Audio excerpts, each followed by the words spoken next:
ጠቢቡ ሰሎሞን ከብዙ ዓመታት በፊት ንጉሥ ዳዊት የሚባል የእስራኤል ሀገረ ገዢ ነበረ። ንጉሥ ዳዊት ሕዝቡን በቅንነት ይመራ የነበረ ደግ ንጉሥ ነበር። ንጉሥ ዳዊትም አረጀ። በዚህም የእሱን ንግሥና ተክቶ እስራኤልን የሚያስተዳድር ልጅ ፈለገ። ከልጆቹ ውስጥ አንዱ የሆነውን ሰሎሞንንም በእሱ ፈንታ ነገሰው። ለሕዝቡም ከዚህ በኋላ እኔን ተክቶ የሚያስተዳድረው እሱ ነው በማለት አወጀ። እስራኤላውያንም እጅግ ተደሰቱ።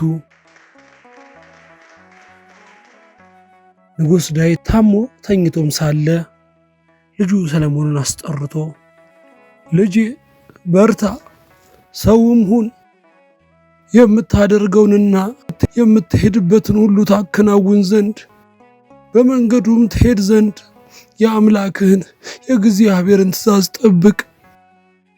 ዳዊትም ይህም ብሎ ታረፈ። ሰሎሞንም በአባቱ በዳዊት ዙፋን ላይ ነገሰ። ንጉሥ ሰሎሞን እግዚአብሔርን ይወድ ነበር። አባቱ ዳዊት በነገረው ሥርዓት ይሄድ ነበር።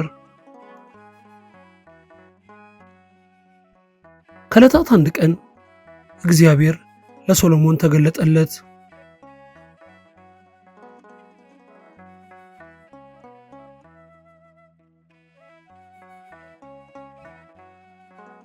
ሰሎሞን ሰሎሞን ምን እንድሰጥ ትፈልጋለህ? ሰሎሞንም ጌታዬ ሆይ በሕዝቡ ላይ መፍረድ እችል ዘንድ መልካሙንና ክፉውንም እለይ ዘንድ ጥበብና ማስተዋልን ለእኔ ለባሪያ ስጠኝ። ንጉሥ ሰሎሞን ይህንን በመጠየቁ ሀብት ንብረትን ሳይሆን ጥበብን በመለመኑ እግዚአብሔር አምላክ ደስ ተሰኘ። ከዛም ሰሎሞን እንደ ቃል አድርጌልሃለሁ፣ እነሆ ማንም የሚመስልህ ከአንተ በፊት እንደሌለ ከአንተም በኋላ እንዳይነሳ አድርጌ ጥበበኛና አስተዋይ ልቦናን ሰጥቼሃለሁ። ደግሞ ከነገሥታት የሚመስልህ ማንም እንዳይኖር ያለመንኸውንና ባለጠግነት ክብርን ሰጥቼሃለሁ አለው። ልጆችዬ ንጉሥ ሰሎሞን ለምን ጠቢቡ ሰሎሞን እንደሚባል አወቃችሁ? አስተዋይና ጥበበኛ ስለሆነ ነው። ከዕለታት አንድ ቀን ሁለት ሴቶች ወደ ንጉሥ ሰሎሞን ቀረቡ። ሁለቱም በአንድ ቤት ነበር የሚኖሩት። አንደኛዋም ሴት ወደ ንጉሡ ቀርባ እንዲህ አለች። ንጉሥ ሆይ እኔና ይቺ ሴት አብረን ነው የምንኖረው። እሷ በላዩ ላይ ስለተኛች የዚች ሴትዮ ልጅ ሞተ። እኔም በተኛሁበት ልጄን ካጠገቤ ወሰደች። ሁለተኛዋ ሴትም እንዲህ በማለት ቀጠለች። አይደለም ንጉሥ ሆይ የሞተው የእሷ ልጅ ነው፣ የኔ ደነኛው ነው። ንጉሥ ሰሎሞንም ሰይፍ አምጡልኝ በማለት አዘዘ። ለንጉሥ ሰሎሞንም ሰይፍ ይዘውለት መጡ።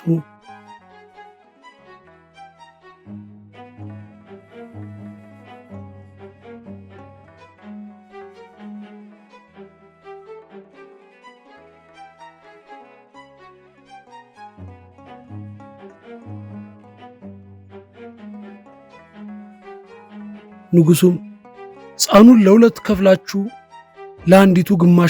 ለአንዲቱ ግማሹን ስጡሉ በማለት አዘዘ።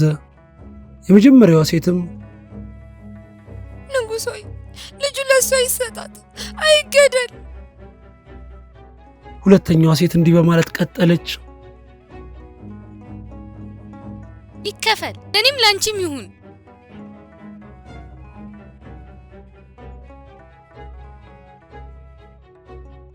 ንጉሡም እናት መቼም ልጅ እንዲገደል አትፈቅድም፣ ለዚችኛዋ ልጇን ስጧት፣ አይገደል አለ።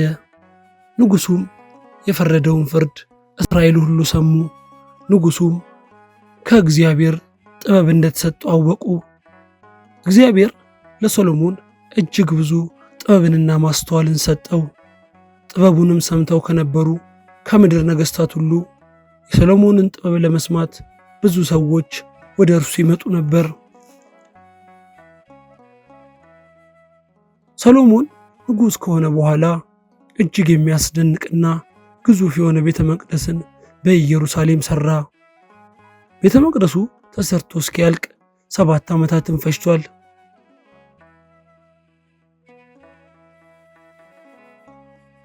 ከዕለታት አንድ ቀንም እግዚአብሔር አምላክ በድጋሚ ለሰሎሞን ተገለጠለትና ሰሎሞን በምትሠራው ቤት በሥርዓት ብትሄድ ብትመላለስበትና ትእዛዜም ብትጠብቅ እኔ በእስራኤል ልጆች መካከል እኖራለሁ፣ ሕዝቤ እስራኤልንም አልጥልም አለው። ልጆችዬ ከጠቢቡ ሰሎሞን ታሪክ ምን ተማራችሁ? እግዚአብሔር አምላክ ጥበብ ስንለምነው ብዙ እንደሚሰጠን ሰሎሞን ጥበብን ጠይቆት ጥበብና ሀብትን እንደሰጠው አላችሁ። ጎበዞች፣ የእግዚአብሔርን ትእዛዝ የሚያከብር በእግዚአብሔር አምላክ እንደሚባረክ አላችሁ። ጎበዝ ልጆችዬ፣ ጎበዞች። እሺ፣ በቀጣይ በሌላ ታሪክ እስከምንገናኝ ሰላም እግዚአብሔር ከሁላችን ጋር ይሁን።